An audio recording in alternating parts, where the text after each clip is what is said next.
It hasn't been pretty. It hasn't been the AL East exactly, but they've managed to get the job done up to this point. They're only a game and a half up, though, on Cleveland, and they are starting to slide a little bit. They've lost 4 straight. They're 5-5 in their last 10 games.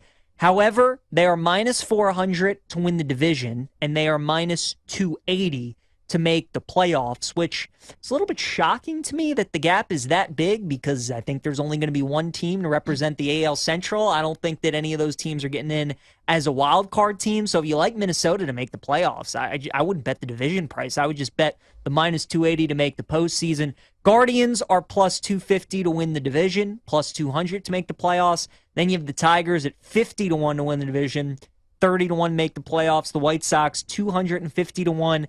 Then if you want to throw a little bit of change on the Kansas City Royals, who are 23 games back, if you, Tim, are a believer, they are 1,000 to 1 to win the AL Central. I'll pass on that one, PJ. Look, you said it, the AL Central, there's no way that they're going to have a wild card team in. The Guardians right now, they're 7 games out of the wild card spot, and there's so many teams ahead of them in the American League. It's a jumbled mess right there for those 3 wild card spots. You'd have to... I go with the Twins, but I'm with you. The odds are a little odd considering that they're only a game and a half up over the Guardians, and both of their offenses stink, PJ. And the Twins, I mean, we know that their pitching is really effective, so if you want to lean into that, but the odds aren't exactly great, but I'm still I would go with the make the playoffs minus 280.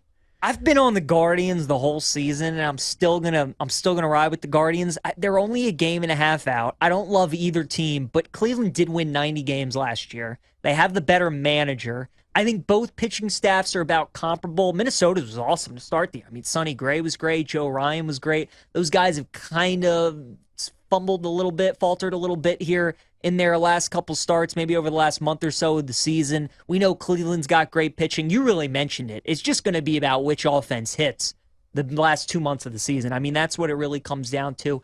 Fascinated to see if either one of these teams over the next couple days makes a move at the deadline, right? Yeah. Because you really know you're only competing for the division. At the same time, you got to be realistic and understand that you're probably not going to win the World Series this year. So do you make a move, maybe an under-the-radar one to get like a number 4 starter, maybe get a middle reliever, maybe you get a guy who's a utility player type in your lineup? Interested to see if one of those teams make a move. Yeah, I mean, is it another one of those situations in which you kind of buy and sell? You kind of halfways it a little bit. Yep. And before the Shane Bieber injury, he was a very popular name in trade rumors where they could deal from a strength, which is their pitching, and then add to their lineup, which is their serious weakness. So either of those teams making a move, you would expect them to add a bat. But like you said, PJ, you can't mortgage the future. You can't sell the farm, make a blockbuster move, because ultimately, yeah, you could win the division, but how deep are you going in the American League? Agreed. Any shot you're taking with the Tigers at 50 to 1, just because of how bad the division is. They're 6.5 games back. Again, the Tigers roster isn't good at all, and they're probably going to lose 1, if not 2, of their pitchers and throwing really well for them, Lorenzen and Rodriguez. Yeah, and I think that's where you got to be realistic if you're the Tigers. I mean, you have to deal away both of those guys. And Lorenzen, he's a free agent at the end of the year. Eduardo Rodriguez has an opt-in for 3 additional years. So could be another free agent, probably would be another free agent considering the year that he's had. He could get another bite at the apple hitting the free agent market. They're going to sell, so I wouldn't even touch them. Yeah, no, I agree with you. The White Sox were a team that intrigued me like 3 weeks ago just because of how easy their schedule was the last couple months of the season. A lot of games against AL Central teams. You thought maybe if they get hot, if they go on a run like the Cubs are right now, maybe they could climb. But obviously they've gone the other direction, and now they're just selling people off. So really, it just comes down to the Cleveland Guardians and the Minnesota Twins. I'm with you. I still like the Guardians, but I mean, who knows with this division, right? Both 2 really bad teams. And I still love the fact, Tim, that we are approaching August. And if you look at the AL East standings and go right down the board of the AL Central, they fall right in line with all 10 of those teams. Just incredible. Speaking of the AL East, The Orioles and the Rays both are plus 120 to win the division. They are both minus 1,000 to make the playoffs. The Orioles are 63 and 41. The Rays are 63 and 44. So the Orioles are 1.5 games up because they have played 3 less games. So technically, if Baltimore were to lose all 3 of those games, they would be tied for the division. Tampa Bay, though, they're 3 and 7 in their last 10 games. They have not been good, really, ever since about 2 weeks before the All-Star break is where they started their slide. You obviously know this division very, very well, the AL East.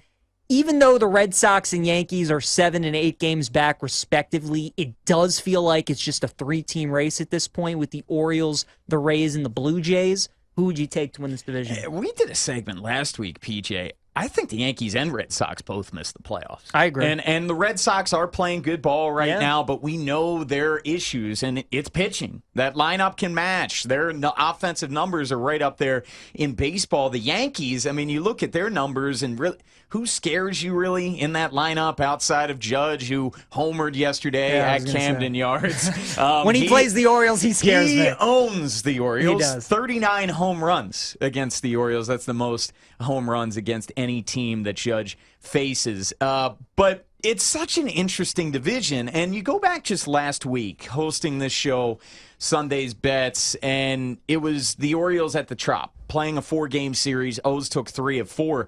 The odds, you could get the O's at plus 190 last week, and the Rays were minus money. Maybe it's the homer in me. I expect them to make a move, and a move of significance between now and the trade deadline. You're still getting the Orioles at plus money. Do I have some concerns about them? Absolutely. Injuries have kind of been piling up for them.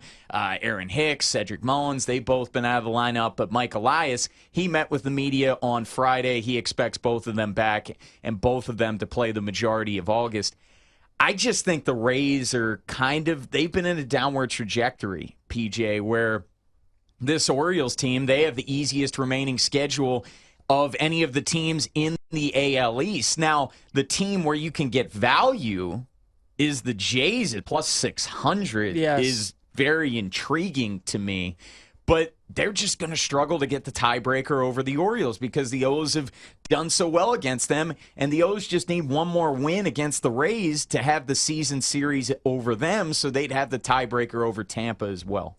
It's just, and what makes this segment that we're talking about so interesting right now is how much these odds could change depending on this 4-game series coming up in Toronto, right? The Orioles go to Rogers Center for 4 games. Massive series. And think how much it changed last week. As I was mentioning, the O's were plus 190 last week, this same time doing the show. That's exactly right. So if you like something, you got to get it in tonight because, again, these two teams start a 4-game series tomorrow.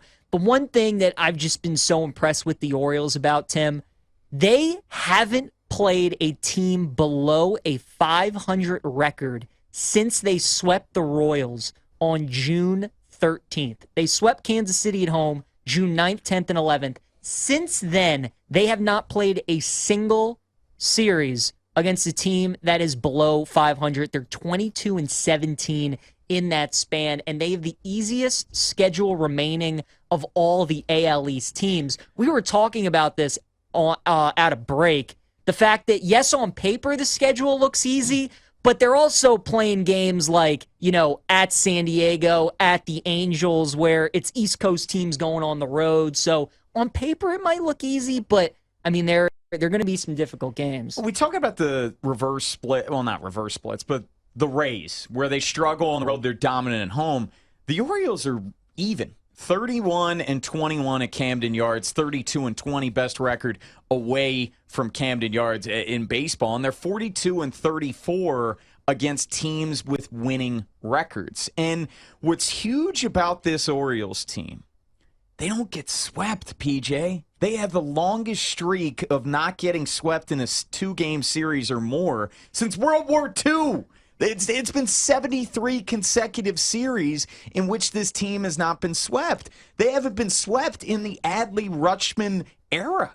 I'm so glad you brought that up. How is that not a bigger, national story? It's insane. And that's the biggest thing you're looking for when you're looking. Look, the O's, they really don't go on significant winning streaks. but they don't go on losing streaks. Right. So that's the big bonus with them. They have the lead in the division right now. You're getting them at plus money. I like Baltimore, and I think that they're going to add to their club over the next couple days. Yeah, big next couple days for them. We will see what happens in that division. AL West, the Rangers are still favored to win that division, although they're just a game up on Houston. Astros plus 115, Mariners and Angels both 22-1, and the Athletics 1,000-1. This is an interesting one. I have Texas. I still think they are very, very good. And they've obviously just added Max Scherzer to the equation. You just look at Houston, though, Tim, and Altuve's back, and Alvarez is back, and this division just always runs through the Astros, and that plus money is staring you at the face with them. Now, they do have some tough series coming up, and their second half of the schedule is not easy.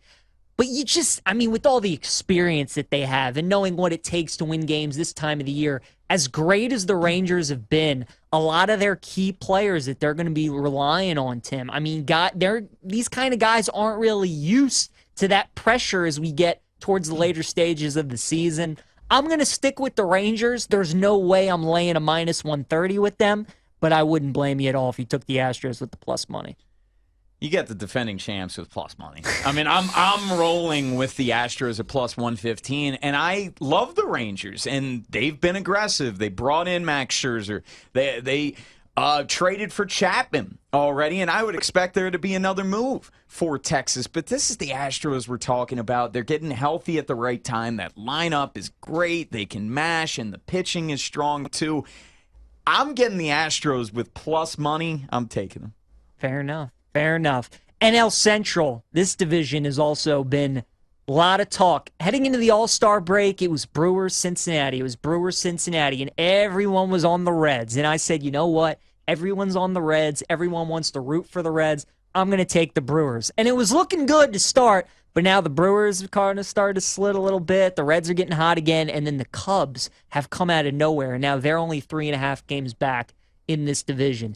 Interesting one to handicap. I don't want to lay minus 140 with the Brewers.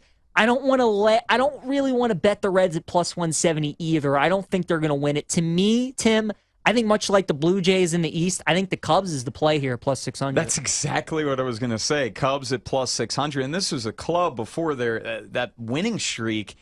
They were going to be sellers, and Stroman's gone, and Bellinger's gone, where now could they be buyers? Not serious buyers, but could they augment this roster because they have a legitimate shot? And like the Blue Jays, they are at plus 600 odds to win the American League East. The value play is definitely the Cubs. 100%. NL East, next question, Braves. NL West is where, by the way, the Braves have an 11-game lead in the NL East. NL West, the Dodgers are 3 games up on the Giants. They're 4 games up on the D-backs. They're 9 games up on the Padres. Dodgers are minus 750 to win the division, so there's really not much value there. I think, Tim, as we got a minute left before we have to head to break, I think the next conversation with the National League is who's going to be the wild card teams. I think that's where it gets fun. Obviously, we talk about that a bunch in the American League because of how many good teams there are. The National League, though, it's a fascinating conversation because of how close it is. Right now, the Giants hold the number 1 spot. They're only a half game up, though, on the Phillies and the Reds. And then the Diamondbacks and the Marlins are both a half game out of that final spot. So if you had to choose 3 teams right now to make the NL wild card, you got 30 seconds. Who would you take? I'm going to go with Philly, Cincinnati, and the D-backs. Philly, Cincinnati, and the D-backs. I'll go Philly, D-backs, and the Giants. Okay. I'll go Philly, D-backs. But that's what makes it tough, Tim, because you got 5 teams to choose with, and I'm sure a bunch of different people would have 3 different options.